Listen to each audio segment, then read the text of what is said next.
bienvenido a Contrastes. Oiga, el Estado de Derecho en México es, pues en 2020, papel mojado, o vaya, pues un catálogo de buenas intenciones que no se concretan. Vamos a hablar de casos como bloqueos carreteros o cobro de derecho de pisos, pues que no se castigan y que nos ha llevado, pues el Estado de Derecho a descender en la materia.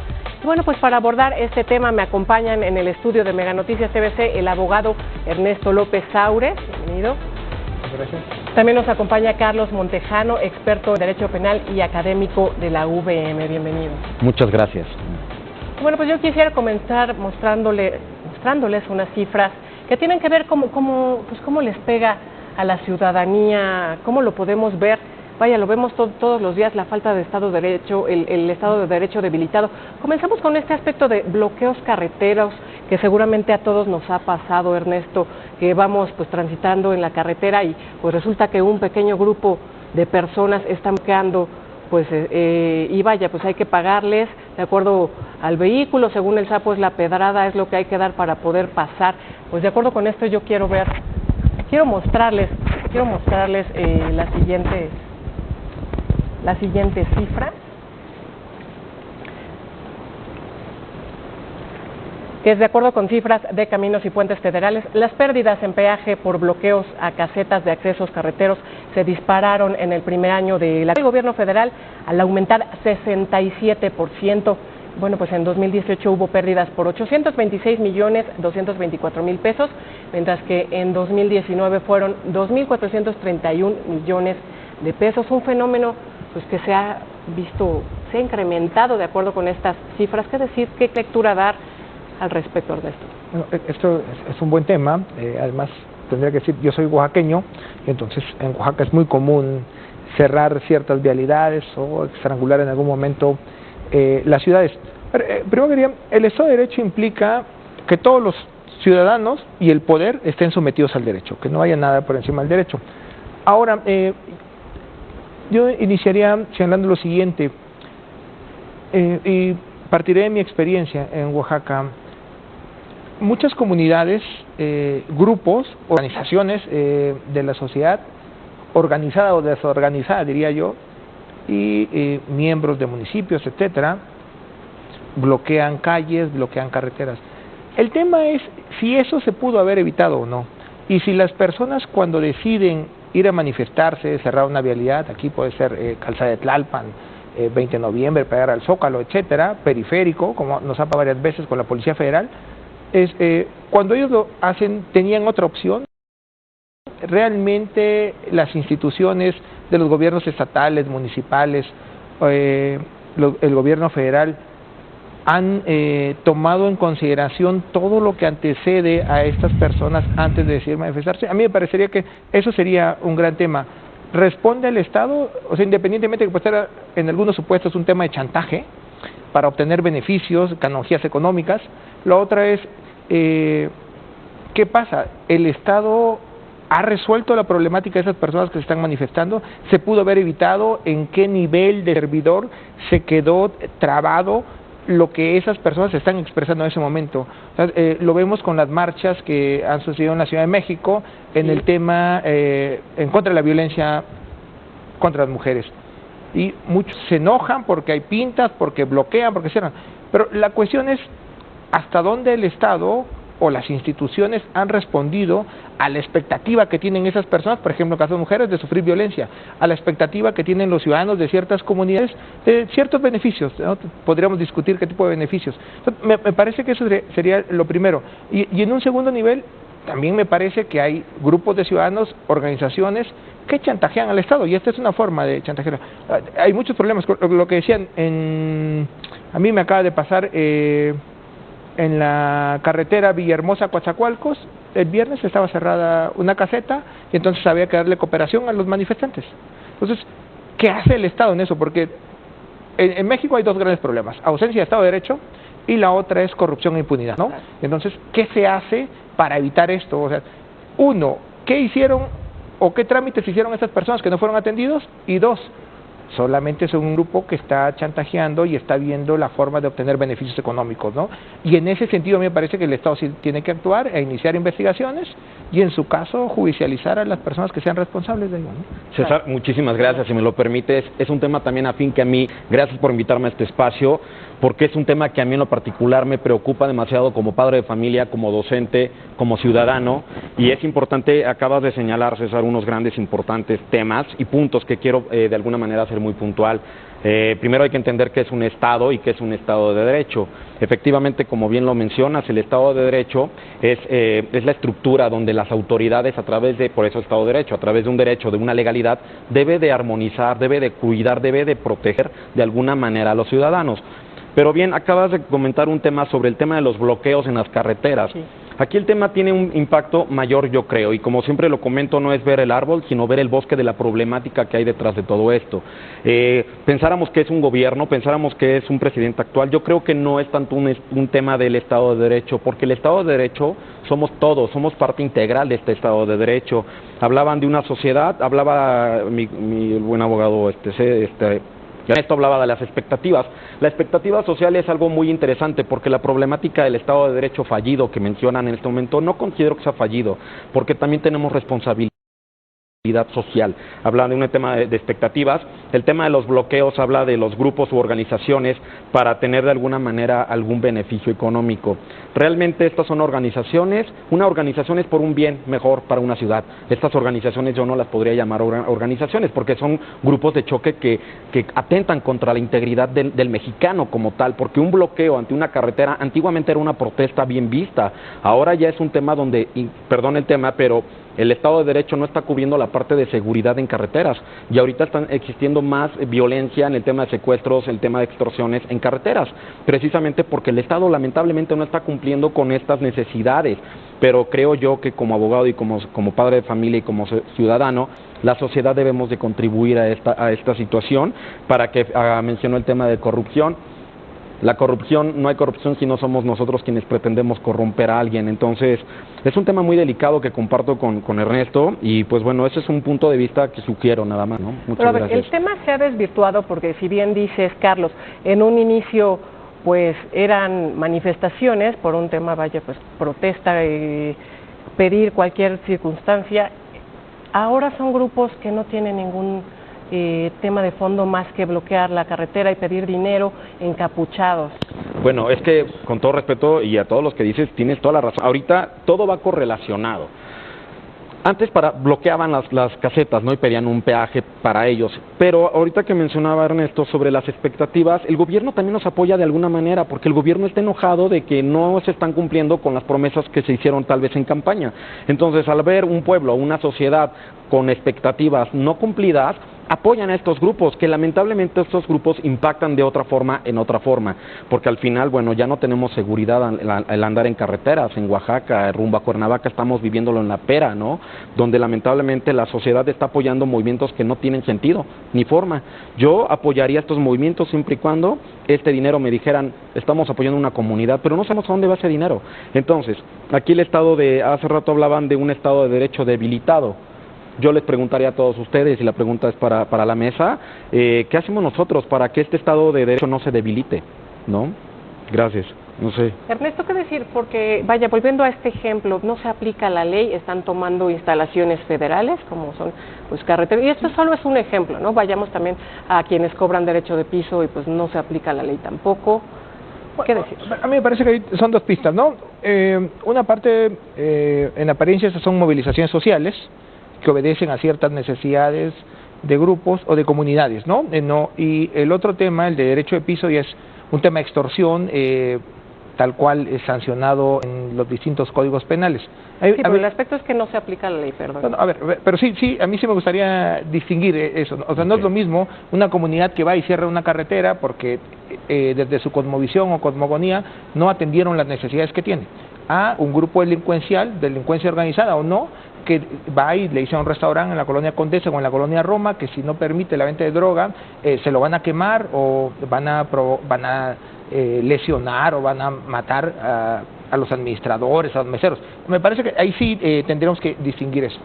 Ahora, un gran problema en México es que la escasa aplicación de la ley, ¿no? No sé si es 98, 99, 90, eso tendríamos que discutirlo y ver las metodologías para ver cómo se llega a esas conclusiones.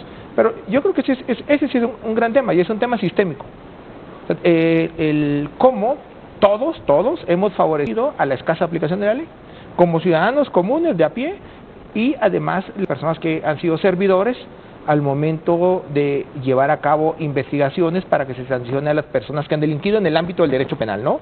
Porque está todo el sistema de justicia que también ayuda a evitar la impunidad. Pero me parece que tenemos que construir un consenso para ver qué hacemos con esto. Este es un grave problema. Es un grave problema que hace rato tu colega que estaba en la anterior entrevista decía, bueno, pues empieza con el que se pasó un alto y da 20 pesos, 100 pesos, 200, 300, 500, hasta el que llega y compra un ministerio público que está investigando un delito, por ejemplo, ahora de feminicidio. Claro, todo eso es corrupción y además la normalizamos y quien no lo hace incluso es, ay, qué tonto eres, ¿cómo pudiste? Bueno, porque el sistema está diseñado para favorecer a las personas que son corruptas, no está diseñado para beneficiar al que no es. La persona que no es corrupta no tiene cabida en ese sistema. O se va de él, o intenta canalizarse dentro de él. O sea, ese es un gran tema. O sea, sistémicamente el sistema opera a favor de la corrupción, no opera en contra. Yo perdóname que te interrumpa, Ernesto, pero yo difiero de eso. El sistema no te induce a que seas corrupto. Es que yo creo que para que exista un fortalecimiento de un Estado de Derecho como tal sólido, yo preguntaría, y lo hice la pregunta, ¿qué hacemos? Yo en lo particular, ya lo mencionaste, tengo el gusto de dar cátedra en las universidades, y sobre todo ahorita por parte de la UVM, Campus Tlalpan, que me hizo el honor de invitarme, fomentar en los alumnos la no corrupción.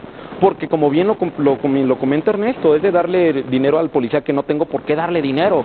Porque bueno, es copiar en el examen, simplemente. Ni eso, fíjate que ni eso, muchas gracias. Sí. Yo no lo permito y créeme que ahorita, bueno, tal vez se creó un antagonismo ahorita del tema, ¿no? Porque estoy de acuerdo contigo que es una sistemática cómo se maneja el gobierno, pero yo creo que debemos empezar como ciudadanos a romper y a exigir nuestros derechos, porque el Estado de Derecho precisamente es proteger y garantizar los derechos fundamentales y las garantías constitucionales, y esto está plasmado en el artículo 1 constitucional. Es decir, allí es la delimitante del Estado donde no puede hacer más o puede hacer algo por ti. Entonces yo creo y considero que, discúlpame que te haya interrumpido, Ernesto, pero sí es un tema, estoy de acuerdo contigo en el sentido de que sí vivimos en una ciudad lamentablemente inducida a corromper. ¿Pero por qué? Porque hay otras situaciones que no nos da la economía en el país, no vivimos un país donde la gente tenga un buen salario, ¿no? Habría que hablar sobre el tema laboral, sobre el tema ahora de los feminicidios, sobre el tema de la delincuencia.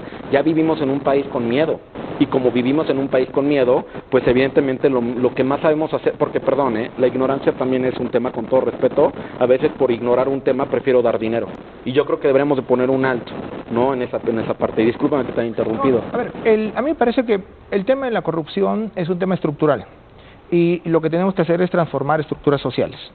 Ahora, este sistema se nutre de nuestras estructuras sociales sumamente corruptas.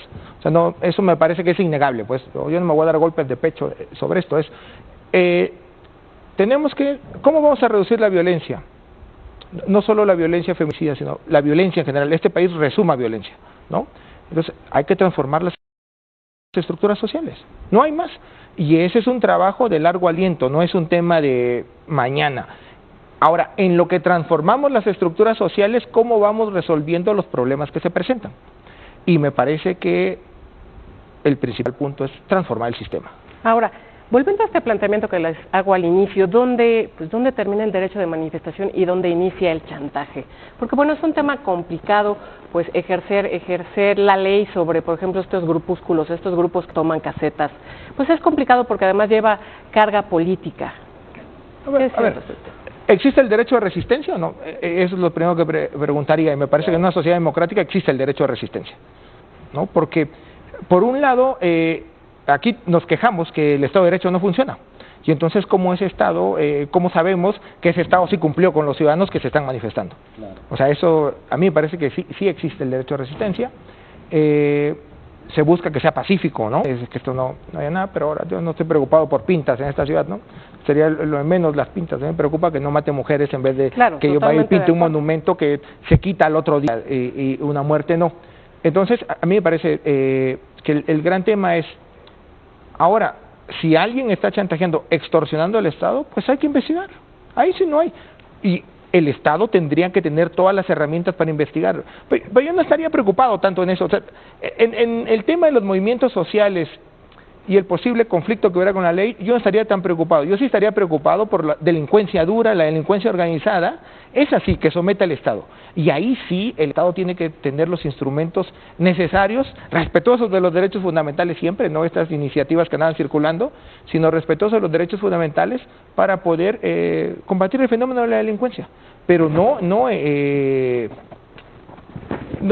sí distingamos, pues. Yo diría, hay grupos que ejercen una resistencia legítima y que además no es de hoy, tienen muchos años de atraso, de carencias, de necesidades. Y lo otro, yo sí me enfocaría en contra del crimen duro, en contra de la delincuencia organizada, que esa sí pone en peligro la estabilidad del país, y que también tenemos claro que hay ciertos territorios del país que están en sus manos. No existe el Estado de Derecho ahí. ¿No creen que se está saliendo de las manos pues este aspecto? Ya lo veíamos en las cifras, cómo se han incrementado pues estas tomas de casetas. Perdón que ponga yo tanto este ejemplo, pero vaya, la lectura de estas cifras es pues que se ha venido incrementando. Estamos dando pasos para atrás en el Estado de Derecho. Ok, bueno, recapitulando un poquito lo que mencionaba mi compañero Ernesto, y regresando al tema que tú ocupas en este momento, en cuanto a mí, por ejemplo, en lo particular, sí me afecta que vayan a pintar Reforma, ¿no? A mí sí me afecta que vayan y destruyan las cosas, ¿no? Y somos, creo que, dos campos opuestos, y creo que es muy conveniente porque habremos ciudadanos que no nos pasa nada, ya vemos a quienes sí nos afectan, porque al final es mi casa. Ese debate lo tuve con alumnos de VM, en el que me hacían el comentario de que sí había que ir y manifestarse, solamente así nos hacían caso. Está bien, pero yo creo, como bien comparto lo que refiere Ernesto, hay formas, y es perfecto que se manifiesten. Aquí el problema es que hay algo más de fondo. Habría que ver qué es lo que está más de fondo. Hace rato mencionabas, Tania, que hablabas de la normalización. Desde el punto de vista criminológico, la violencia hoy día se le llama, desde la criminología se le llama normalización de la violencia. Es decir, ahora vemos tantos programas de violencia que se nos empieza a hacer común ver violencia. Entonces, ya empezamos a ver cosas que no son tan relevantes porque ya nos estamos acostumbrando a ver violencia. Ahora bien, para concluir con este punto nada más en cuanto a las marchas, hasta dónde pueden manifestarse o no, yo creo que hasta donde precisamente el mismo Estado lo permita, el jus puniendi, que es un código penal y respaldado por una constitución. En el momento de que no afecte la esfera jurídica de terceros, hasta ese momento tú te puedes manifestar, pero siempre y cuando ya rebasas el ir a pintar o a romper cristales de un banco, ya está rompiendo la esfera jurídica de una persona jurídica. Ahí no creo que sea correcto. Y pues bueno, yo no estoy a favor de eso. Sí considero que se manifiesten, sí considero que hagan manifestaciones, yo sí creo que estoy a favor de ello, sin embargo no a través de una destrucción, porque entonces ya rebasan la parte de una conducta, que esta conducta antisocial, llámese delito, ya entonces rompe el Estado de Derecho, y lamentablemente el Estado no puede hacer más, porque si el Estado toma cartas en el asunto, se le viene encima a toda la gente, porque la gente está cansada de, efectivamente, y vuelvo al tema, por eso la gente hace paros en las carreteras, el peaje, el gobierno está enojado, la ciudad está enojada y dice, yo ya no quiero pagar el peaje, ¿no? Estoy de acuerdo con ellos, pero eso aviva la violencia, lamentablemente, y empodera a las personas u organizaciones que se manifiestan. Aquí la pregunta sería para los ciudadanos. ¿Tú sabes cuál es la manifestación de las personas que paran y cobran un peaje que no está permitido? ¿Y sabes tú que al no pagarlo no te dan un seguro? Que a veces el gobierno no te lo garantiza, pero al final tienes algo que te da solidez, una seguridad que el Estado es lo que pretende garantizar. Pero bueno, el tema que comentas, y regresando al punto de que hacen bloqueos en las casetas, pues tiene dos vertientes o varias vertientes, pero una de ellas es manifestarse porque están en contra del gobierno, u otra, ya en lo que caemos, como bien comenta Ernesto, es un lucro que ya es particular, y ahí es donde ya no es correcto, ¿no? Muy bien. Ahora, el índice de Estado de Derecho de World Justice Project México aparece en el lugar 99 de 126 países. Esto significa que retrocedimos 2 lugares con respecto a 2018. Pues, ¿cómo entender eso cuando tenemos un presidente que todos los días nos dice que está luchando contra la corrupción? A ver, yo ahí haría énfasis. Uno, el tema de la corrupción no es del gobierno de Andrés Manuel. O sea, y me parece eso hay que dejarlo suficientemente claro. Vivimos 70 años de un gobierno, 12 de otro, y siguió, ¿no? Ahora, a mí me parece que tampoco se le puede exigir que en 15 meses, o 12, o 13, los que lleven, eso hay que empezar, eso sí, a transformar las estructuras sociales. Y esa es su responsabilidad. pero no esperemos que dentro de 6 meses desaparezca el flagelo de la corrupción. A mí me parece que es un proceso de largo aliento y que implica cambios generacionales, y un cambio generacional es de 15 a 25 años, me parece que eso hay que tenerlo claro. O sea, no se va a modificar de la noche a la mañana. Ahora, ¿qué tiene que hacer? Y me parece que ahí sí se puede ejercer una crítica entre él, en el sentido de que no se va a meter con los expresidentes, no va a ser... no lo decide él. En apariencia existe una fiscalía autónoma y ella tendría que decidirlo, ¿no? A partir de evidencia. Pero este es contrario al discurso que nos vino manejando cuando era candidato. Él dijo, pues voy a meter a la cárcel a expresidentes, a Peña Nieto. Y oye, son pasos que no hemos visto que de él, porque cuando llegó al gobierno cambió el discurso, dijo, vamos a ver hacia el futuro. Yo creo que desde antes. Yo creo que él lo que decía era que era una runfla de bandidos, pero siempre dijo que no se iba a meter con los expresidentes. Así es. Y es más, fue a un programa de radio y dijo, lo voy a someter el 20 y tantos de marzo, seguro 21 de marzo, y jamás lo sometió el año pasado. Pero eso no es un problema de consulta, eso es un problema que el órgano del Estado competente, con los instrumentos necesarios, practique investigación y en caso de haber evidencia, pues proceda en contra de los expresidentes si es que realmente hay evidencia en contra de ellos, ¿no? Eso habría que aclararlo. Ahora, pero eso ya te lleva al campo de las fiscalías y que las fiscalías sean competentes para investigar los delitos, ¿no? Que cuenten con el personal capacitado, con los recursos materiales, con los instrumentos necesarios para poder llevar a buen puerto una investigación y en su caso llevarla ante un juez y obtener una condena. Pero sí, o sea, yo diría, tenemos un problema de corrupción. Si fuera de hace 1 año y medio, pues no estaríamos como estamos, sino teníamos un problema de corrupción de hace 80 y tantos años, 90 años. Y este hombre, él no la va a corregir él solo. Se necesita nuevamente transformar las estructuras sociales y no lo va a hacer en 6 años. Me parece que es algo que tenemos que tener claro. Es de largo aliento e implica un cambio generacional. Las generaciones que vienen atrás tendrán que hacerse cargo de eso. Claro. Carlos, tenemos un discurso a favor de la impunidad por parte del presidente cuando pues nos cancelan el aeropuerto de Texcoco y no hay nadie en la cárcel, cuando pues el tema central es la corrupción, no hay nadie en la cárcel, entre otros aspectos. El operativo del hijo del Chapo Guzmán, de Ovidio Guzmán, se detuvo, se devolvió, se les devolvió la libertad a esta persona al decir que pues no querían poner en riesgo a infinidad de personas. Y bueno, pues ahí hay un tema de impunidad. Acabas de tocar, Tania, puntos medulares y puntos de 2 horas o más de plática, porque bueno, quiero compartirles que en cuanto a mi expertise está dentro de la criminología y es un tema de lo que es un tema de seguridad, de cómo manejar las políticas públicas, políticas de seguridad. Y tu punto ahorita, me hiciste varias preguntas que al final es medular porque me preguntas la gravedad de que no hay gente en la cárcel.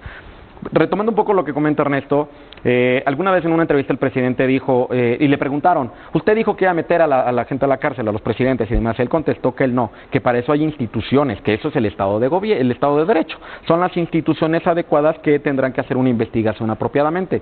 Aquí, ¿por qué no hay gente en la cárcel? Lamentablemente, el nuevo sistema penal acusatorio yo lo aplaudo, estoy a favor de él, me parece que es un sistema con muchas virtudes porque es muy transparente. Sin embargo, la estructura social se ha visto en muchos problemas. ¿Cómo poder acreditar un delito de feminicidio? Hay algo que se llama elemento subjetivo del tipo penal, es decir, el ánimo de por qué era mujer, yo lo hice. Ese es un ejemplo pequeño. Ahora bien, un tema Duarte, un tema el Bester Gordillo, un tema más profundo, ¿cómo acreditas la parte contable y otra el ánimo de que él fue quien engañó o hizo uso indebido de...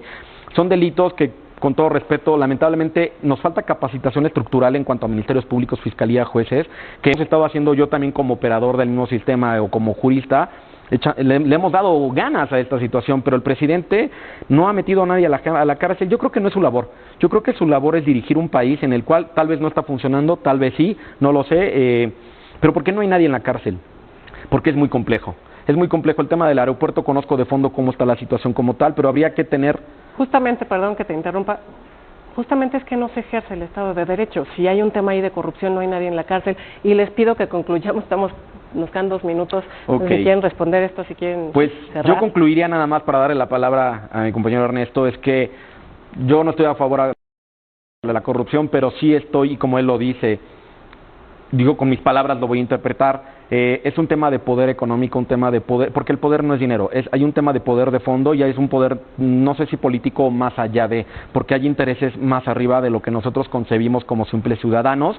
Y pues bueno, yo concluiría que hace falta que también la sociedad nos pongamos manos a la obra. Un servidor hace algunos eventos pro bono, participo con niños en situación de calle, ¿no? Entonces hay gente que taglió el caso de esta niña que recientemente salió, Pamela, todo el mundo ponía en Facebook, compartan, están buscando, pero yo invito a la gente que salga a la calle y no linche a la gente, sino que ayude, que lleve luz y que hagamos algo diferente por nuestro México, porque el Estado de Derecho, concluyo, no se trata de que un presidente o varias personas lo quieran hacer todo. Requerimos de toda la fuerza de los ciudadanos, como estudiantes, trabajadores y demás, para poder que nuestro México sea mejor. Yo concluyo con eso. Perdón, se llaman poderes fácticos, okay. Corrupción, impunidad, que está normalizada, perdóname. Sí.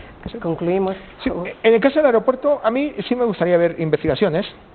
Ahora, yo espero que la Fiscalía General de la República sea competente para esas investigaciones, porque si es cierto todo lo que sale en los periódicos, pues es claro que hay una gran afectación al Estado mexicano económica, y entonces me gustaría ver las afectaciones. En el caso del Chapito, fíjate, yo sí consideraría que el Estado manifestó voluntad de ir en contra de ellos. Antes no se tocaba el cártel de Sinaloa. Ahora sigue intocado. Les agradezco, nos come el tiempo, les agradezco Ernesto, Carlos, que nos hayan acompañado. A usted en su casa, súmese a la conversación en nuestro WhatsApp que está apareciendo en pantalla y quédese en Mega Noticias TV. Muchas gracias.